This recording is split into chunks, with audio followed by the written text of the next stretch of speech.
La vie de Valérie Mérès est devenue bien mystérieuse avec le temps. Maman de 2 enfants, elle a accueilli Tina en 1987, avec son ex-mari François, puis Elliot en 1994 avec son ancien compagnon Raphaël. Grand-mère depuis l'année 2014, la comédienne n'a plus jamais évoqué de relation amoureuse. Peut-être a-t-elle retenu les leçons du passé, elle qui avait vécu une romance très médiatisée avec Thierry Lhermitte. Si est ma première grande histoire d'amour, ce premier amour, Valérie Mérès l'évoquait avec beaucoup de facilité, en 2009, dans son autobiographie intitulée Quand je serai grande, je serai actrice américaine. Si est ma première grande histoire d'amour, je n'avais aucune raison de ne pas l'évoquer. Elle a duré 3 ans et on a vécu ensemble tout de suite.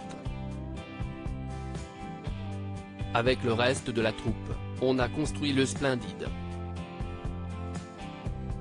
On faisait rire les gens, c'était génial. Pour autant, ces deux-là n'ont pas vécu que des jolies histoires toutes roses. Âgée de 19 ans, l'actrice avait notamment dû se rendre en Hollande pour pouvoir avorter de Thierry Lhermitte. Silence radio, pour Valérie Mérès, depuis ces quelques déboires. Thierry Lhermitte, en revanche, a très vite retrouvé chaussure à son pied une fois leur rupture officialisée. Il est en couple avec la très discrète Hélène, qu'il a épousée en 1977, que l'on voit très peu à ses côtés. Bien qu'elle ait accepté de donner la réplique à son chéri à 2 reprises. Elle était l'une des participantes au concours de peinture sur poitrine dans le film Les Bronzés, puis elle a incarné Martine, l'ex-femme de Popeye, dans le 2e volet de la saga, Les Bronzés font du ski. Depuis, plus de traces de la belle Hélène au cinéma. Thierry Lhermitte marié depuis 45 ans, mais quel est son secret ? Thierry Lhermitte, lui, n'hésite pas à parler de son épouse quand l'occasion se présente. Et pour cause, leurs 45 ans de mariage sont un véritable exemple. Il n'y a pas de secret, assurait-il toutefois dans l'émission 50 Inside sur TF1.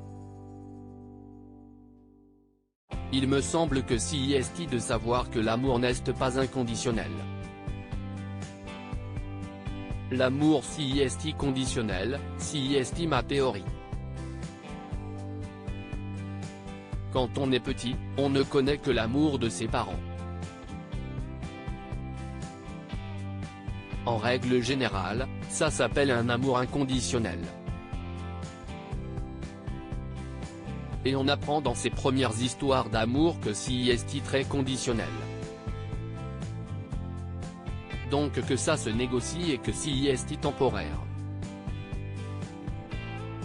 Ça peut durer une vie entière mais ça peut s'arrêter tout le temps.